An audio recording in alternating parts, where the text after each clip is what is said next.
सेवितम् कपितजम्बो फलचारुभक्षणम् उमासुतं शोकविनाशकारकम् नमामि विघ्नेश्वर पादपङ्कजम् शुक्लां ब्रह्मविचारसार परमाद्यं जगद्व्यापिनीं वीणा पुस्तकधारिणीम् अभयदां जाड्यान्धकारापहम् हस्ते स्फटिकमालिकं विदतीं पद्मासने संस्थितां वन्दे तां परमेश्वरीं भगवतीं बुद्धिप्रदां शारदां मुक्तां विद्रुमहें नीलधवल चच्चाये मुखक्षणयुक्तां दुपलानिबन्धा रत्नां मुक्तां तत्त्वार्थनतकां गायत्री वरदां भयां पुष्पसां गदां शङ्खं चक्रं धारविन्दयुगलं हस्ते वरहन्ति भजे कर्पूरगौरं करुणावतारं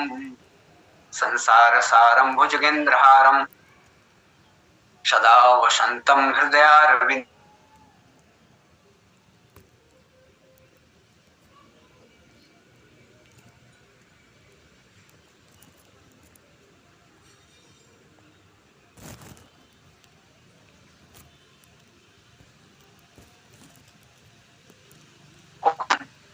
सीता समारोपितवां भागं पाणौ महासायकचारुचापं नमामि रामं रघुवंशनाथं गुरुब्रह्मा विष्णुर्देवो महेश्वरः गुरुः साक्षात् परब्रह्म तस्मै श्रीगुरुवे नमः। नित पूजत प्रभु पावरी प्रीतन हृदय समाति मांग मांग आय सुकरत राज काज बहुभाति लखन सिय रामचंद्र की जय उमापति महादेव की जय पवन सुत हनुमान की जय संत गोस्वामी तुलसीदास महाराज की जय सत्य सनातन धर्म की जय बोलो भाई सब संतन की जय सब भक्तन की जय जय जय श्री सीताराम।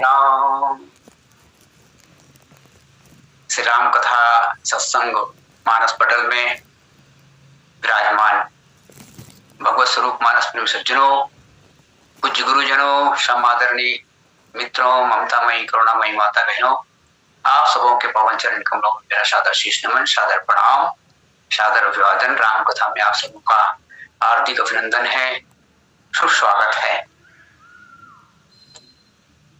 इस पटल के आदरणीय संचालक संयोजक पटेल सर जी के प्रति मंगल कामना करता हूँ। भगवत चरणों में ऐसे ही प्रीत उनकी बनी रहे और यह कथा गंगा निरंतर प्रवाहमान रहे और हम सबों को अवगाहन का लाभ सदैव मिलता रहे। आज के पूर्व वक्ता हमारी कोकल कंठी बेटी हेमलता साहू, उनके प्रति मंगल कामना करता हूँ, मंगल आशीष समर्पित कर रहा हूँ। और तृतीय लिंक में जो कथा प्रस्तुत करेंगे, कथा व्यास भागवत भूषण मानस भूषण परम श्रद्धेय महाराज श्री शर्मा जी को मैं सादर प्रणाम करता हूँ। सबको सादर शीश नमन करते हुए भरत जी के उस पावन स्थली में पहुंचते हैं जहां पर वे भगवान की पादुकाओं को सिंहासन में स्थापित कर चुके हैं अयोध्या में, और उनका नित्य पूजन करते हैं। नित्य पूजत प्रभु पावरी प्रीतन हृदय समाति, नित्य पूजा करते हैं और अंतःकरण में प्रेम समा नहीं रहा है। मांगी मांगी आय सुकरत राज काज बहुभांति, और उन चरण पादुकाओं से वे रोज अनुमति लेते हैं आज्ञा लेते हैं, आदेश लेते हैं और बहुत से राज्य कार्य वे संपादित करते हैं। इसी कथा वस्तु पर आपके समक्ष कथा संपादित करनी है। प्रस्तावना के लिए हम लोग चित्रकूट चले। चित्रकूट में श्री भरत जी भगवान को अयोध्या वापस लाने के उद्देश्य से पहुंचे हुए थे, पर वहां परिस्थिति ऐसी बनी कि भगवान ने तो स्पष्ट कहा कि भरत तुम जो कहोगे मैं निश्चित रूप से वही करूंगा। पर भाई मैं एक बात कहता हूं, संसार के लोग तो संपत्ति का बंटवारा करते हैं, हम दोनों भाई विपत्ति का बंटवारा करते हैं। और तात तरन इस तरह तात तरन कुल पालक हो, सूर्यवंश के तुम पालक बन जाओ भरत। इस तरह भगवान श्री राम श्री भरत जी को बहुत सी बातें समझाते हैं। यह भी कह देते हैं कि मुखिया मुख सो चाहिए, खान पान को एक पाले पोसे सकल तुलसी सहित विवेक। बंधु प्रबोध किन बहु भांति, भगवान राम ने कई तरह से प्रबोध, कई प्रकार से श्री भरत जी को संबोधित किया। बंधु प्रबोध किन बहु भांति, बिनु आधार मन तो सन शांति। आधार नहीं मिल रहा है श्री भरत को।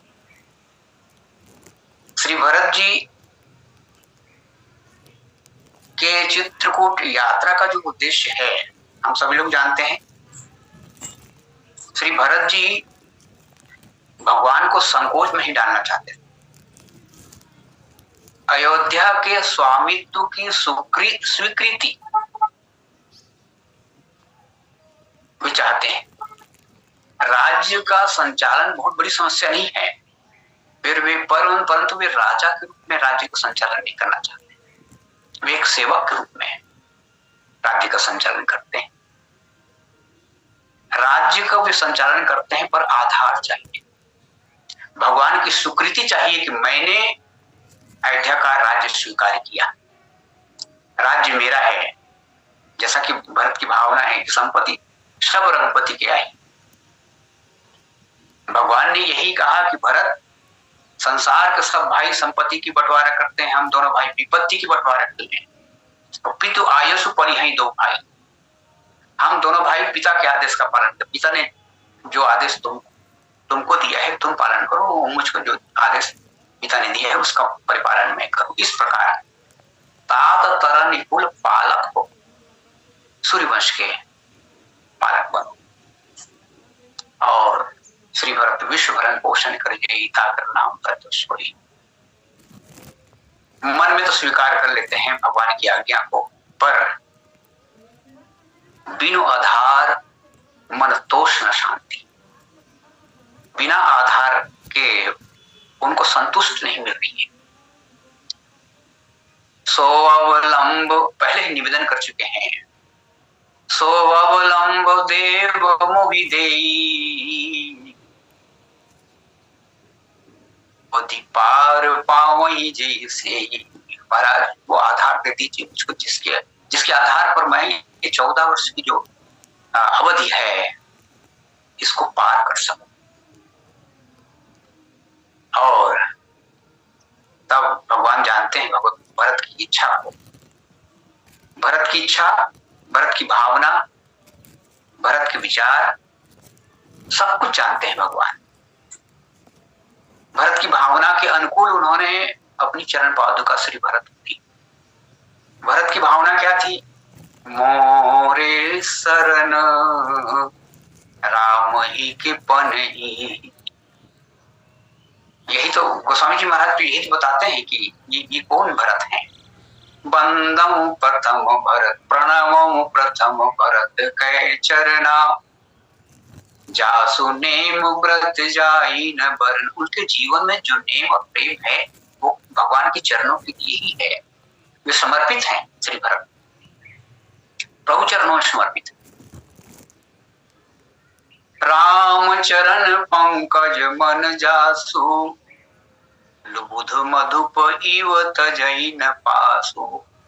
उनका जीवन प्रभु के चरणों में समर्पित। और इस भावना को, भरत के अंतःकरण की इस भावना को भगवान राम अच्छी तरह जानते हैं। और इसलिए प्रभु करी कृपा पावरी दीनी, सादर भरत शीस धरि लिंगी। श्री भरत उन पादुकाओं को अपने सिर पर धारण कर लेते हैं। प्रभु ने पूछा, भरत तुम तो आधार मांग रहे थे, अब ये पादुकाएं तुमने अपने सिर पर रख लिया, ये तो तुम्हारे लिए भार हो गया। श्री भरत ने कहा, नहीं नहीं प्रभु, ये मेरे लिए आधार ही है। आपने पादुका देकर, पादुका पद के लिए होती है, और अयोध्या का राजपद पादुका देकर के आपने स्वीकार कर लिया। आपने स्वीकार कर लिया कि अयोध्या का राजपद आपके लिए, आपका। और इस तरह ये जो पादुका है मेरे लिए उस 14 वर्ष की अवधि के लिए आधार ही तो है। अब ये पादुका आई कहां से? कुछ भक्तों का कहना है कि श्री भरत जी लेकर गए थे, राज्याभिषेक की पूरी तैयारी से गए थे श्री भरत जी, तो पादुका भी लेकर गए थे। परंतु भक्तों का कहना है कि नहीं नहीं, भगवान तो पांव पैदल गए थे अयोध्या से, तो भगवान का एक नया अवतार हो गया पादुका के रूप में। पादुका अवतार, भगवान तो बड़े कौतुकी है ना, द्रौपदी की रक्षा करनी हुई तो उनका वस्त्रावतार हो गया। बस ऐसे ही भरत जी की भावनाओं की रक्षा करनी थी, इसलिए भगवान पादुका रूप में अवतरित हो जाते हैं। ये इसमें मानस का संदेश छुपा हुआ है। मानस का संदेश क्या है? मानस का यही संदेश है, सिया राम मैं सब जग जानी, करो प्रणाम जोर जुगुपान। जड़ में चेतन की अनुभूति, यही मानस का संदेश है। माने प्रत्येक कण कण में ईश्वर का साम्राज्य है, ईश्वर बहुत सर्वदेशी है, और सर्वदेशी होने के साथ साथ में एक देशी भी हो जाते हैं। यही अवतारवाद, जब अवतार ग्रहण करते हैं भगवान तो एक देशी है तो सर्वदेशी। अग जग में प्रभु सभी जगह है, पर वे काल को स्वीकार करते हैं, देश को स्वीकार कर लेते हैं। जब वो प्रभु जो है कण कण में व्याप्त रहने वाले जो भगवान है, किसी देश को, किसी काल को स्वीकार करते हैं, कोई शरीर स्वीकार कर लेते हैं, तब वही तो उनका अवतार है, अवतारवाद है। और बस पादुका के रूप में श्री भरत के लिए भगवान पादुका के रूप में प्रस्तुत हो जाते हैं। श्री भरत की दृष्टि माने जड़ में चेतन को देख लेने की क्षमता। मानस का संदेश, इस प्रसंग को युग तुलसी मानस सम्राट महाराज राम किंकर जी मानस का संदेश शीर्षक देते। श्री भरत की दृष्टि क्या है? भरत की दृष्टि में जड़ में चेतन को देख लेने की दृष्टि। गोस्वामी जी महाराज लिखते हैं कि हो तन भूतल भाव भरत को, हो तन भूतल भाव भरत को, अचर सचर चर अचर करत को। अचर अर्थात जड़, अचर को सचर कर देने की क्षमता यदि किसी के पास है तो वो महात्मा भरत के पास ही है। और इस दोहे में जिसकी संक्षिप्त विवेचना चल रही है, इस दोहे की विशेषता क्या है? इस दोहे में श्री भरत जी के जीवन में जो 3 प्रमुख योग हैं वे दिखाई देते हैं। नित्य पूजत प्रभु पामरी, ये है भरत का ज्ञान योग, माने जड़ में चेतन को देख लेना। किसी ने भगवान श्री राम से कहा कि प्रभु क्या अच्छा होता सशरीर आप अयोध्या चल देते और पादुकाओं को वन में छोड़ देते, क्योंकि पादुकाओं में भी तो आप ही हैं। तो भगवान ने कहा, भगवान श्री राम कहते हैं, भैया जड़ में चेतन को देख लेने की क्षमता है वो केवल श्री भरत में है, और लोग मुझ में, मेरे इस विग्रह में, इस प्रत्यक्ष विग्रह में मुझको देख लें तो बहुत बड़ी बात है। जड़ में चेतन को देखने की क्षमता केवल, और श्री भरत जी पादुकाओं को वहां से लाते हैं। उस पादुका में अनेक भक्तों की भावनाएं, भक्तों से पूछा गया कि श्री भरत जी तो उसमें सीताराम को देखते हैं, आप लोग क्या देखते हैं? जैसे वहां की प्रजा को पूछा गया कि आप लोग क्या देखते हैं, तो गोस्वामी जी बताते हैं, चरण पीठ करुणा निधान के, जनु जुग जामिक प्रजा प्राण के। प्रजाओं ने कहा कि तो हमारे प्राणों की रक्षा के लिए ये दो साक्षात रूप हैं। अच्छा, फिर वहां पर महाराज जनक भी थे। जनक जी से पूछा गया, महाराज आप क्या देखते हैं चरण पादुकाओं में? तो संपुट भरत स्नेह रतन के, श्री भरत जी का प्रेम और महाराज जनक जी का प्रेम, दोनों का प्रेम एक जैसा ही है। गूढ़ स्नेह भरत मन माही, राम जी के चरणों के लिए, राम जी के लिए। और पणमो परिजन सहित विदेहु, जाहि राम पद गूढ़ सने, दोनों का जो प्रेम है राम के लिए वो गूढ़ है। इसलिए महाराज जनक जी कहते हैं कि संपुट भरत स्नेह रतन के, श्री भरत जी के स्नेह रूपी रत्न को सुरक्षित रखने के लिए ये जो पादुकाएं हैं, ये संपुट की तरह, मंजूषा की तरह हैं, स्वर्ण मंजूषा की तरह। और लोगों से पूछा गया, साधुकों से पूछा गया कि आप लोग क्या देखते हैं? तो साधुकों ने कहा कि ये जो पादुकाएं हैं ना, ये दो मंत्र की तरह है, राम नाम। आखर जनु जुग जीव जतन के, जीवन की साधना के लिए, जीवों की साधना के लिए ये सुंदर दो मंत्र की तरह है। अच्छा, माताओं से पूछा गया, माताएं आप लोग किस रूप में देखती हैं पादुकाओं को? तो माताएं कहती हैं, कुल कपाट, ये तो हमारे कुल के लिए एक मर्यादा की तरह है। अच्छा, जो सेवक हैं उनसे पूछा गया कि आप लोग किस रूप में देखते हैं इन पादुकाओं को? तो कुल कपाट कर कुशल करम के, विमल नयन सेवा सुधर्म, सेवा रूपी श्रेष्ठ धर्मों के निर्वाह के लिए ये दो आंखें और दो हाथ की तरह।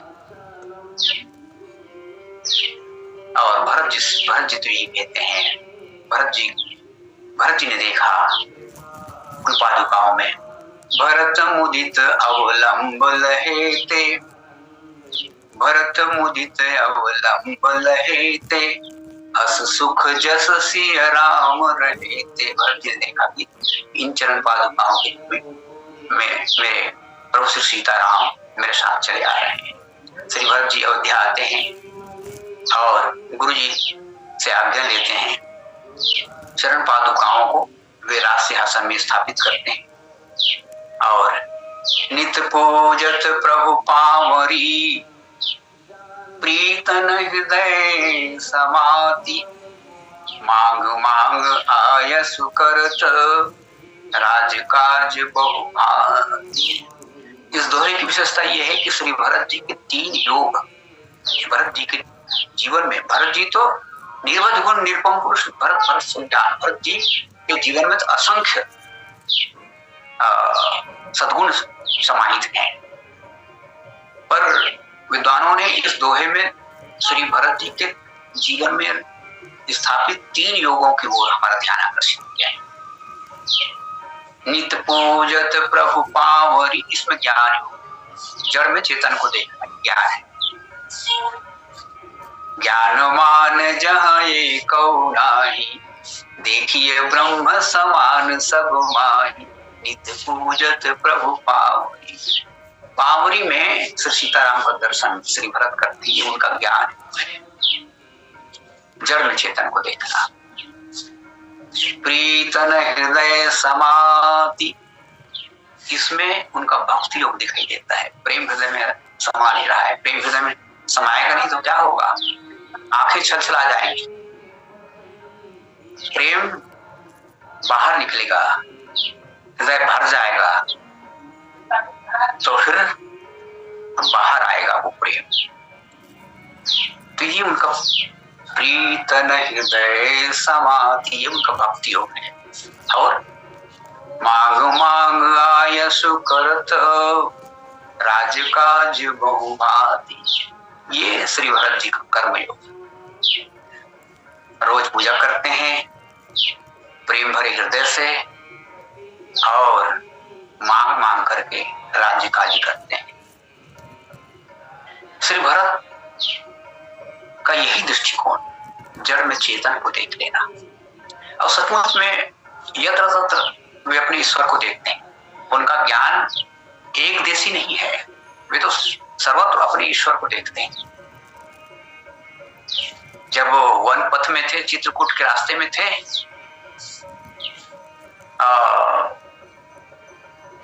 सिंहवीरपुर के राजा राम सखा निषाद जी ने बताया कि इस वृक्ष के नीचे, इस शीशम के वृक्ष के नीचे प्रभु से सीताराम ने विश्राम किया है। बस इतना ही सुनना था कि बस दंडवत हो गए श्री भरत।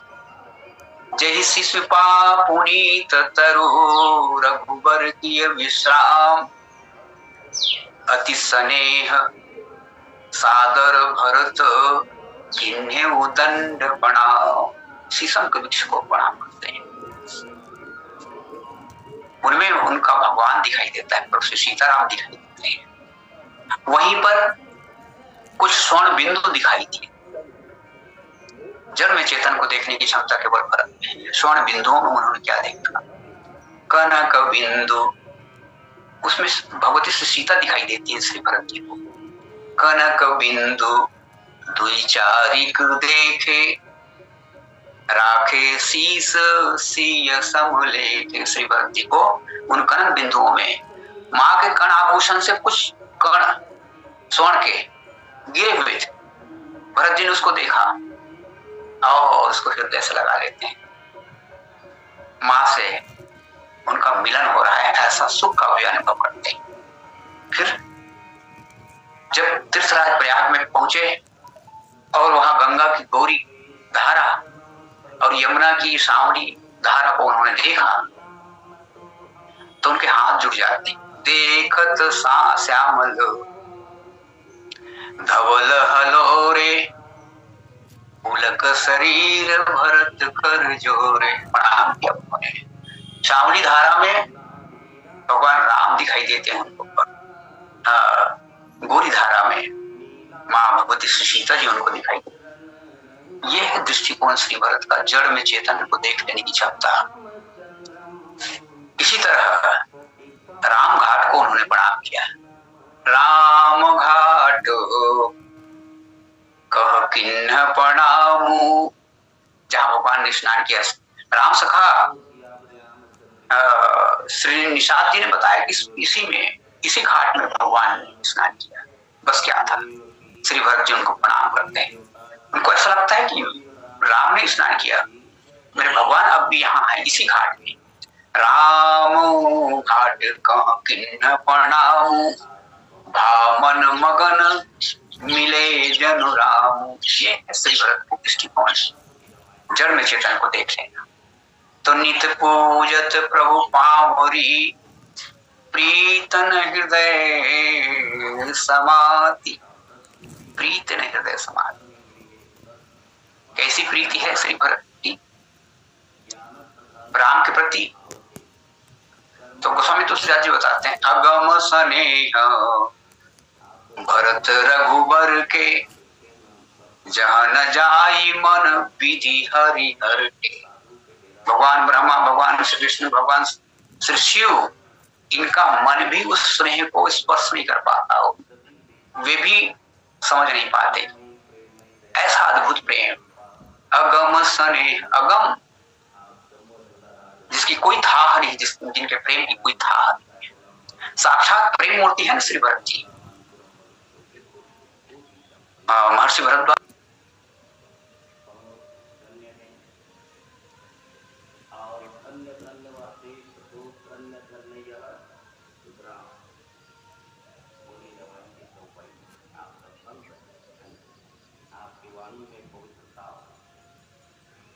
धन्य वह देश को, कौन देश? भारत देश। धन्य धन्य राम, धन्य धन्य सब जीव को देश राम के। बड़ी बात। सचमुच में वहां सब लोग यही कहते थे, सबको कहे सराही सराही, राम प्रेम मूरत तनु आही। साक्षात प्रेम मूर्ति है श्री भरत जी, प्रेम मूर्ति है भरत जी, धर्म मूर्ति है भरत जी, ज्ञान मूर्ति है भरत जी, पूर्ण व्यक्तित्व जिसको हम कहते हैं। रामचरितमानस में पूर्ण व्यक्तित्व यदि किसी का है तो वे महात्मा भरत जी का ही है। जब वही राम कहे, वो वे एक बार राम कह दें तो संपूर्ण वातावरण जो है प्रेम में हो जाता है। जब वही राम कहे ले राम, ऐसा कही श्वास भर के श्री भरत ने प्रभु का नाम लिया प्रेम के साथ। तो उमगत प्रेम मनहु चहु पासा, चारों ओर प्रेम जो है उमड़ पड़ता है। और द्रवही वचन सुनी कुलिस पसाना। देखिए जड़ में कैसे पत्थरों से जल की धाराएं फूट जाती। द्रवही वचन सुनी कुलिस पसाना, परिजन प्रेम न जाई बखाना। जिस महात्मा के साथ परिजन चल पड़े हैं, उस महात्मा में ऐसा प्रेम है तो फिर परिजनों का क्या कहना। परिजन तो उस प्रेम के अथाह सागर में डूब रहे। और प्रेम नहीं अंतर में, ये प्रेम ही परमात्मा का स्वरूप।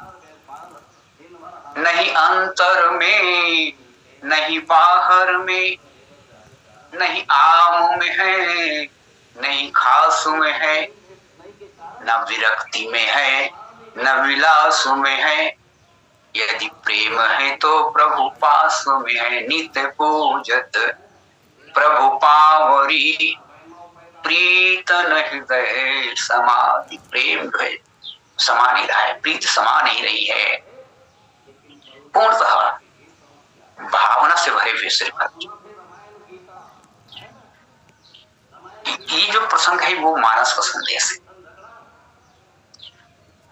स्थूल पूजा, मूर्ति पूजा हम कैसे करें?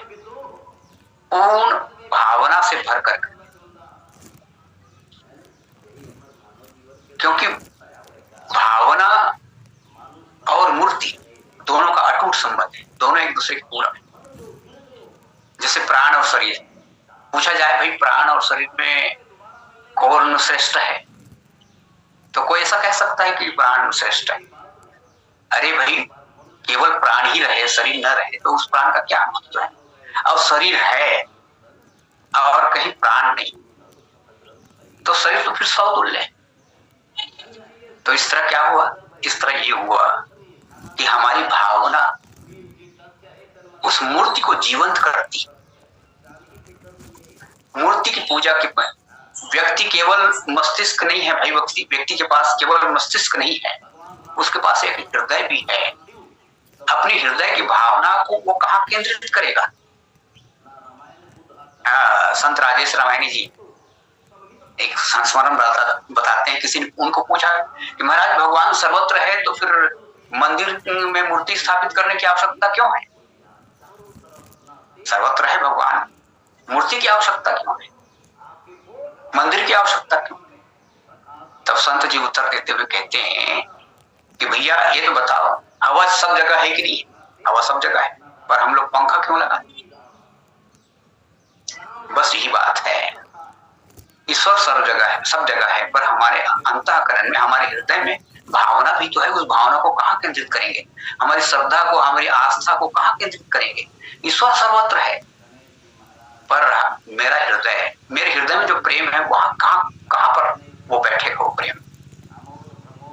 तो यही बस, यही संदेश है मानस का, यही संदेश है कि हम ईश्वर को, ज्ञान की दृष्टि से सब जगह है ईश्वर ये जाने, पर भक्ति की दृष्टि से कहीं हम अपनी श्रद्धा को, अपने प्रेम को केंद्रित करें।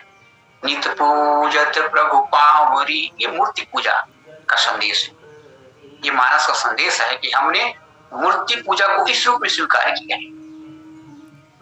नित्य पूजत प्रभु पावरी, प्रीतन हृदय समाधि, मांग मांग आयश करत, राजकाज बहुमान, पूरी भावना के साथ। और भावना ही तो सब कुछ है, भाव ही सर्वस्व है, भाव ही आधार है। भाव से भजले उसे तो भव से बेड़ा पार है। भाव वाले भक्त का भगवान पर ही भार है, और इसलिए परब्रह्म का होता यहाँ अवतार है। ये पादुका के रूप में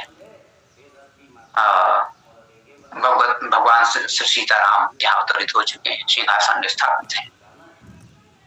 भरत जी